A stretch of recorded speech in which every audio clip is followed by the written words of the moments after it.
The smoke curled into the crimson sky like a devil's whisper, the crackle of fire-eating timber and flesh rising louder than the screams trapped inside. From the hill overlooking the valley, a rider galloped down like a shadow with vengeance on its breath. They thought they'd killed her. The old man's voice fades into the wind, but she came out of that fire like judgment itself. The prairie had never been kinder than it was the spring Eliza Dawson came back home.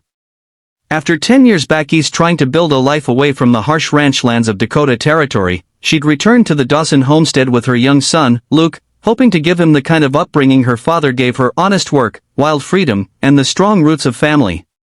Her parents, Ruth and Thomas, had built that ranch log by log with their bare hands. Her younger brother Jonah, barely 19, had taken to raising Mustangs like a man twice his age. The family was poor in money but rich in love, surrounded by golden wheat fields and wide skies. Eliza thought they'd be safe. But the land was no longer the same.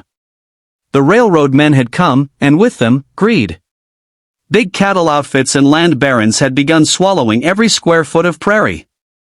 And the Dawsons, refusing to sell, refusing to bow, became a problem. Eliza noticed the signs too late: the stranger who lingered too long outside town, the foreman from the Three River Company who offered her father one last deal, and the sheriff who stopped showing up when they called for help. That night came like a storm with no warning. Eliza had taken Luke to visit an old friend in town. By the time she saw the glow lighting the horizon, it was already too late. The cabin was ablaze when she arrived, an inferno of red and orange consuming everything. The screams of her mother and Jonah still haunt her bones. The barn collapsed under flame, and the smell of burning horses filled her lungs.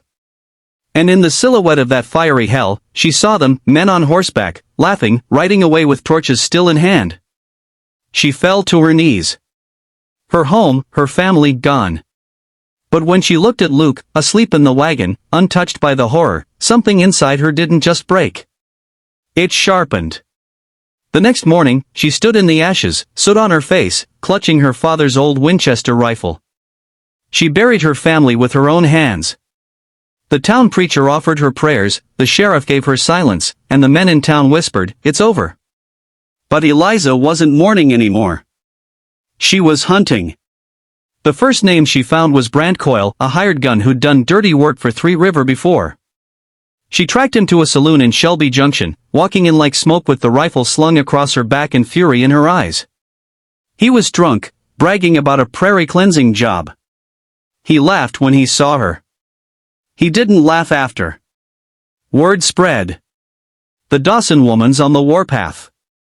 One by one, she hunted the names she dug from bribes, saloon gossip, and the dying whispers of cowards. She rode across the Badlands alone, Luke with a kind widow in a town far away. She faced ambushes, ran dry of food, was shot through the shoulder in Red Rock Gorge, but she kept going. Each time she got closer to the truth, the more dangerous it became. She learned the order hadn't come from hired guns. It had come from Malcolm Rourke, the land baron behind Three River, a man who believed everything had a price. Including lives. Rourke had orchestrated the fire to clear the Dawsons from his rail path. The sheriff was on his payroll. The town banker too. And now he was sending his Pinkerton goons after her. Eliza didn't run. The final act of her justice played out under a silver moon at Rourke's estate. Armed with her father's rifle and fire in her blood, she stormed through the gates like vengeance incarnate. A gunfight erupted, bullets, shouts, broken windows. The Pinkertons fell one by one. Rourke fled to his study, where he kept his safe, his gold, and his lies.